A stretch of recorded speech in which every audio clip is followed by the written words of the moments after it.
hadduu abaha professor yahay hadduu dhakhtar yahay hadduu engineer yahay hadduu company CEO yahay waxaa laga yaabaa halkaas in motivation ka yimaado wadada aad raacdid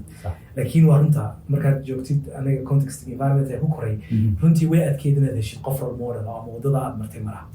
laakiin markaan yaraa waxaan samayn jiray waxaan dhegeysan jiray idaacadaha waan xasuustaa الجزيرة markaa la furay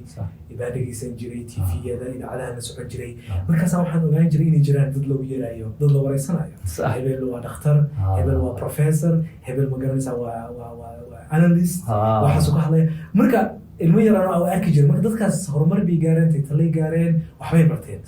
marka waan xasuustaa aniga oo jooga dugsiga hoose markaan ku jiray anoo ilmo yaraa yaa macallin noo dhigi jiray carabiga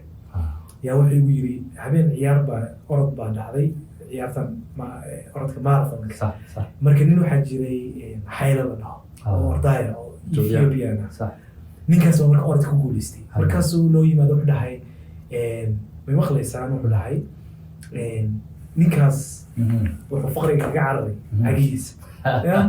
ninka wuxuu faqriga kaga cararay cagihiisa